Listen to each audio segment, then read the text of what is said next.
Olá! No vídeo de hoje a gente conversa sobre os contos de Lev Tolstói. Tolstói que é muito conhecido mundo afora pelos seus romances de mais fôlego, como Guerra e Paz e Ana Karenina. Mas as primeiras experiências literárias de Tolstói foram feitas através de contos. Então os contos estão entre os seus primeiros escritos.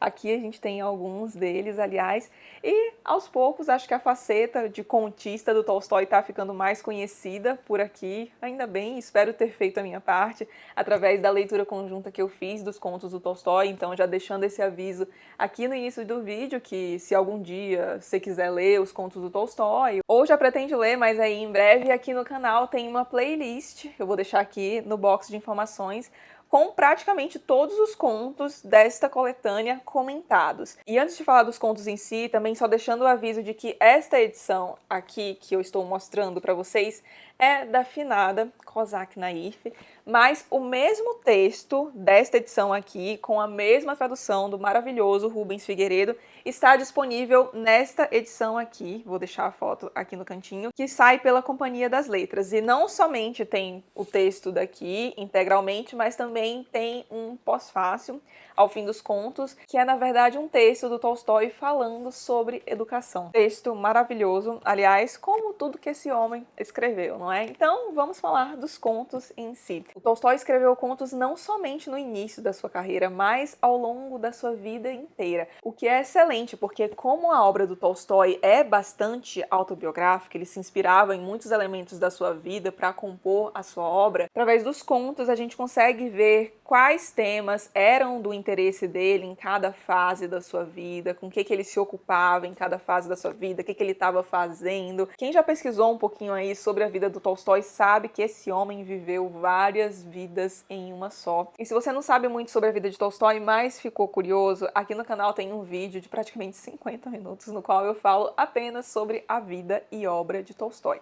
Então, deixarei o link também aqui no box de informações, caso alguém queira ver. E como não poderia deixar de ser, a vida do Tolstói, então, tá bastante refletida nesses contos aqui. E por que Tolstói se dedicou ao conto durante toda a sua vida? Na introdução desta coletânea aqui, que é de autoria do tradutor Rubens Figueiredo, ele diz que ao longo do período no qual Tolstói escreveu sua obra, ou seja, de meados da década de 1850 até o início do século XX, a Rússia passou por muitas transformações. Havia a introdução das relações capitalistas, a industrialização, a urbanização, todos os processos conduzidos pelo regime czarista que olhava muito o que estava acontecendo na Europa Ocidental e tentava aplicar aquilo à Rússia, só que isso era feito de um modo extremamente abrupto e artificial. Então tudo isso era importado para a Rússia sem uma preocupação muito grande, aliás, uma preocupação praticamente inexistente por parte do governo com as particularidades da Rússia. Então a população sofre muitos traumas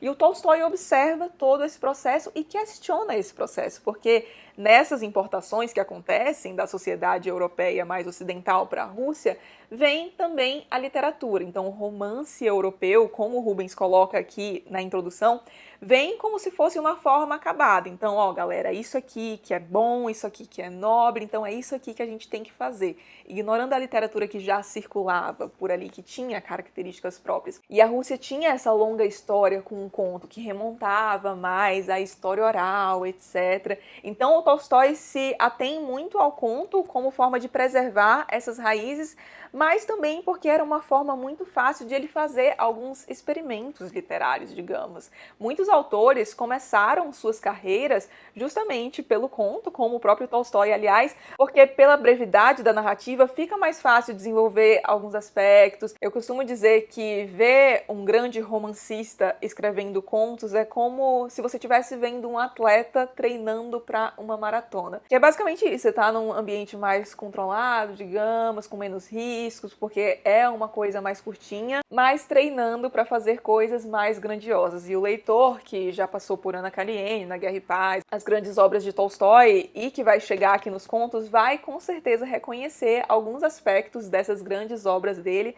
já aqui porque Tolstói fazia de seus contos o seu laboratório. E para apresentar os contos aqui para vocês, o que eu pretendo fazer neste vídeo? Então, comentar brevemente cada volume, falando do que acontecia na vida do Tolstói à época, falar o que a gente tem em cada um dos volumes e também mencionar alguns dos meus contos favoritos. Mas não vou falar muito desses contos porque senão esse vídeo vai ficar enorme. E também a gente já tem aqui os vídeos da leitura conjunta, nos quais eu comento praticamente conto a conto, então tentarei ser mais breve aqui neste vídeo. Então vamos lá, começando com o primeiro volume. O que acontece nesse primeiro volume? Bom, Tolstói, não vou me ater também muito aos detalhes da vida do Tolstói, porque a gente já tem aquele vídeo de 50 minutos que eu mencionei aqui para isso, mas vou dar uma pincelada. Quando Tolstói começa a fazer suas primeiras experiências literárias ali pela juventude dele, ele estava vivendo uma fase bastante boêmia, então estava na faculdade, aí gastava muito com jogo, com mulheres, etc. Só que depois ele resolve tomar um jeito na vida e aí vai pro exército. Ele participa da Guerra do Cáucaso e da Crimeia e essas experiências dele na guerra são algo que o afetam muito. Tanto que, quem leu sabe, a guerra está muitíssimo presente neste volume aqui. Então a gente tem muitos relatos autobiográficos aqui de personagens que se perdiam no jogo, que bebiam muito, que gastavam com mulheres, mas também de personagens tendo umas reflexões mais introspectivas a partir da guerra, observando o que acontecia ao seu redor, porque nada escapava ao olhar de Lev Tolstói. Particularmente, dentre os 3 volumes, este aqui é o meu favorito, tanto que eu já li 3 vezes. Sim, gosto muito desses contos e com certeza virá uma 4ª e uma 5ª também, amo muito. Mas vou tentar aqui eleger os meus favoritos para vocês. Tarefa difícil porque eu acho que não tem um conto aqui neste volume que eu considero mais ou menos, eu gosto de todos. Mas vamos lá, vou tentar. Queria destacar primeiramente o Memórias de um Marcador de Pontos de Bilhar, que é o 2º conto da coletânea, que definitivamente é um dos contos mais autobiográficos do Tolstói. Aqui a gente tem um personagem bastante boêmio, que está se perdendo, em meio ao vício em jogo, em meio à bebedeira também. Queria destacar também A Trinca de Sebastopol. Então são 3 contos ambientados em Sebastopol, Sebastopol no mês de dezembro, Sebastopol em maio e Sebastopol em agosto de 1855. Importante ressaltar aqui que esses contos foram muito determinantes na fama do Tolstói, a fama inicial dele. Ele ficou bastante conhecido na Rússia por esses contos e não é por menos porque são impecáveis, especialmente, na minha opinião, o conto Sebastopol em maio, porque aqui ele basicamente leva o leitor a uma visita guiada em Sebastopol. Então ele fala literalmente coisas como: você está chegando de barco a Sebastopol, você sai do barco, entra em uma enfermaria, vira à direita, vê isso, isso e isso, sabe? Parece que ele está nos conduzindo por um tour mesmo. E é legal porque a partir disso ele consegue fazer com que a gente enxergue diversos estratos, a gente vê o alto estrato do exército, vê o que acontecia ali nas enfermarias, vê a população que não está envolvida com a guerra, mas que reside em Sebastopol. Nossa, esse conto é impecável. Impossível falar deste primeiro volume e não falar também de Dois Russardos, que é definitivamente um dos meus contos favoritos do Tolstói. Aqui ele utiliza um recurso que vai ser bastante utilizado ao longo de sua obra, que é a contraposição entre as gerações. Adoro. Em seguida, queria destacar também O Manhã de Senhor de Terras, que, nossa, se eu tivesse que fazer um top 3 ou top 5 dos meus contos favoritos deste volume aqui, acho que ele estaria no meio. Eu gosto muito desse conto mesmo. Que, nossa, é muito especial porque aqui a gente tem um elemento aparecendo pela primeira vez, creio eu, com bastante força, e que é um elemento muito presente ao longo da obra do Tolstói, que é a questão dos mujiks, então dos camponeses russos. Tolstói dedicou boa parte da sua vida a entender melhor esse povo, e aqui nesse conto a gente começa a ver isso. Outro conto excepcional é o das Memórias do Príncipe de Nekhlyudov. E aqui o Tolstói faz uma espécie de mistura, digamos, entre conto e ensaio, porque a história tá lá se desenvolvendo como um conto mesmo, na narrativa breve, mas aí do nada Tolstói mete o louco e aí vira basicamente um ensaio, mas eu não critico, adorei. pessoal que está olhando do ponto de vista mais técnico pode até criticar, mas sob o ponto de vista mais artístico, ai, maravilhoso. E para encerrar, por incrível que pareça, eu juro que eu não falei de todos os contos contidos aqui neste volume. Eu queria destacar o último conto, que é o Policústica, e que é certamente das coisas mais tristes que você lerá na sua vida. Então, este foi o primeiro volume.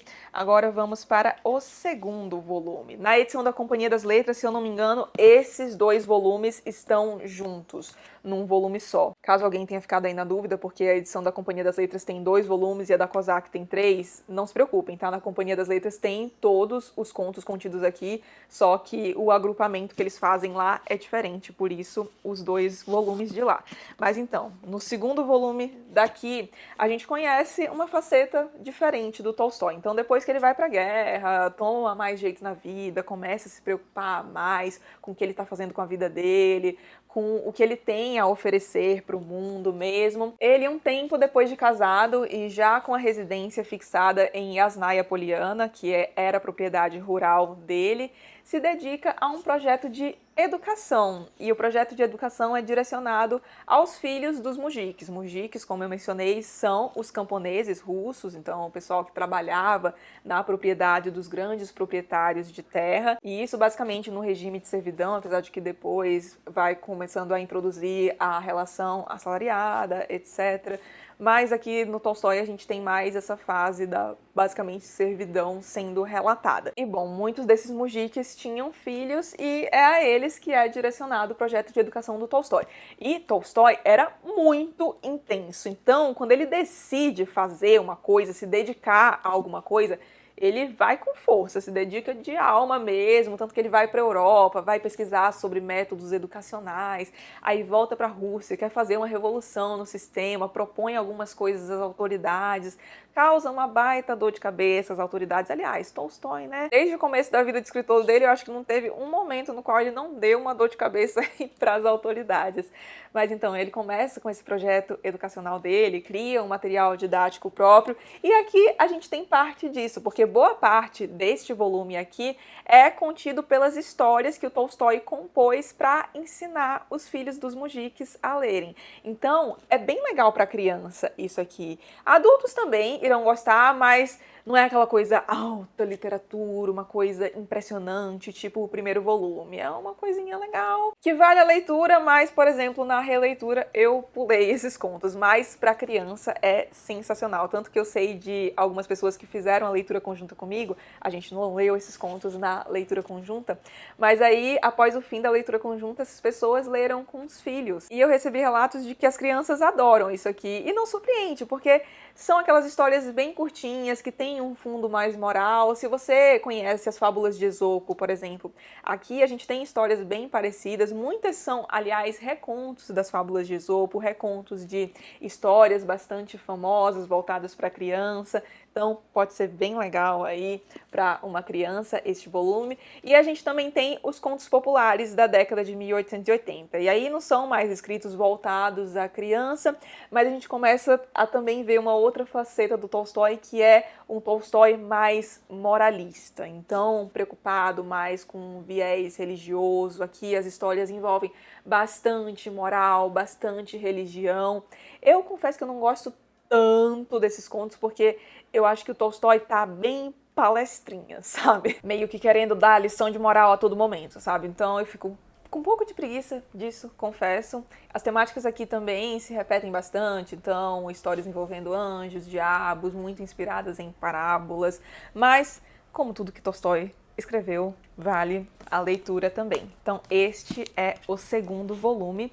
E aí, no terceiro volume, a gente tem as histórias mais tardias do Tolstói. E esse volume eu considero como uma mistura entre o primeiro volume, que é uma coisa mais literária, mais preocupada com a forma, e o segundo volume falando mais dos contos populares, que tem esse viés mais moralista e religioso.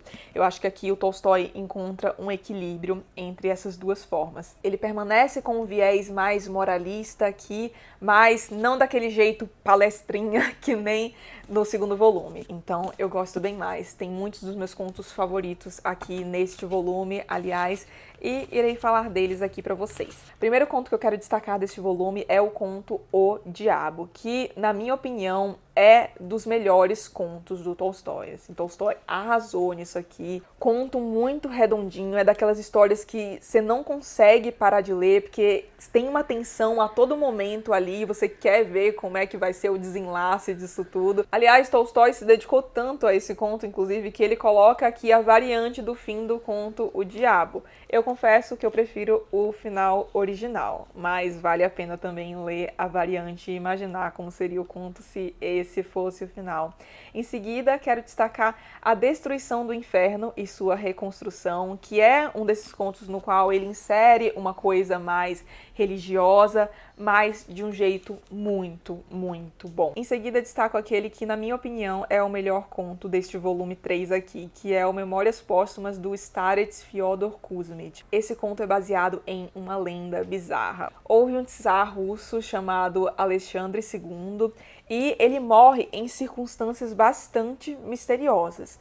Só que, um tempo depois, passam a haver suspeitas de que ele, na verdade, teria forjado a sua própria morte e assumido o nome de Fyodor Kuzmich, vivendo como um religioso, etc. Essa lenda realmente existe e essa teoria encontrou diversos adeptos ao longo da história da Rússia, inclusive profissionais que pegaram documentos do Alexandre II e compararam com escritos do Fyodor Kuzmich e falaram, não, isso aqui não tem como não ser da mesma pessoa. Os dois também tinham a fisionomia muito parecida. É sensacional. E aí o Tolstói desenvolve uma narrativa a partir disso. Então, o que tinha levado esse czar a forjar sua morte e viver como um andarilho, um religioso por aí? Fenomenal, muito bom mesmo. Queria destacar também o conto Para Quê? E, por fim, O Que Vi Num Sonho. A edição da Kozak Naif se encerra por aqui, mas no pós-fácil da edição da Companhia das Letras há um texto do Tolstói intitulado Quem deve aprender com quem a escrever? As crianças camponesas conosco ou nós com as crianças camponesas? Vale muito a pena a leitura desse texto.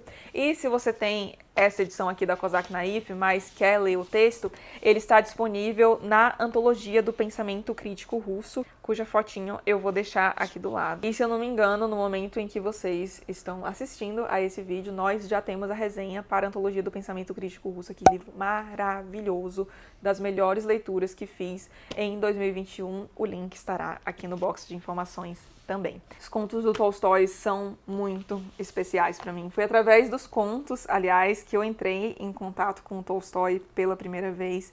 E o que me fascina muito aqui é ver esse olhar do Tolstói, como era um olhar muito amplo. Que aqui nessa coletânea a gente tem retratados cenários de guerra, cenários de paz, a gente tem retratados crianças, velhos, adultos, nobreza, mujiques, diversas etnias, diversas religiões. A gente também consegue ver muito da vida do Tolstói aqui, das diferentes vidas que ele viveu, do jovem boêmio, do esposo dedicado, do homem mais espiritual, mais moralista, mais religioso.